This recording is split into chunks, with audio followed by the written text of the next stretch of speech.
Good morning. Doctor C Sanjeev Pranav, Senthur medical centre orthopaedic surgeon, எலும்பு முறிவு மருத்துவர். இன்னைக்கு நான் பேசக்கூடிய டாபிக் இந்த வீக் நாங்க சக்சஸ்ஃபுல்லா செஞ்ச ஒரு ஆபரேஷன். பேஷண்ட் பேரு பொன்னுசுவாமிங்க. அவங்க 70-year-old மேல், கோயம்புத்தூர்ல இருந்து ஹாஸ்பிட்டலுக்கு வந்தாங்க. இனிஷியலா பேஷண்ட்டை பார்க்கும்போது severely septic, which means I was very high fever, running out of high temperatures, high on a fever. Plus அவங்களோட காலை பார்க்கும்போது completely gangrenous. They were shocked. Right legல சுத்தமா blood flowவே இல்ல. ஒரு black colorல எல்லா toes, ஒரு 4 toes கம்ப்ளீட்டா black color இருந்துச்சு. அப்பவே டவுட் வந்துச்சு, இந்த பேஷண்ட்டுக்கு blood flow இருக்கா இல்லையா. So immediately I done a CT and angio and ultrasound Doppler. அதுல பார்க்கும்போது பேஷண்ட்டுக்கு ஹிப்ல இருந்து கால் வரைக்கும் பிளட்ல கம்ப்ளீட்டா பிளாக் இருக்கு. பிளட் வெசல்ல ஃப்ளோ சுத்தமாவே இல்ல.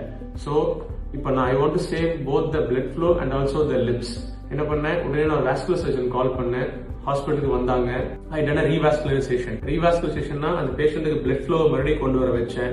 And as an orthopedic surgeon அந்த பேஷண்டோட அந்த ஃபுல்லா டெட்டான காலை, அந்த பிளாக் அந்த ஃபுல் காலை கம்ப்ளீட்டா ஒரு 3-4 டோவை ஆம்படேட் பண்ணேன். ஆம்படேட்னா ரிமூவ் பண்ணேன்.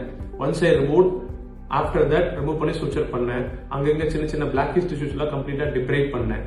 பண்ணதுக்கு அப்புறம் பேஷண்டோட வைட்டல்ஸ் வெரி மச் இம்ப்ரூவ்ட்.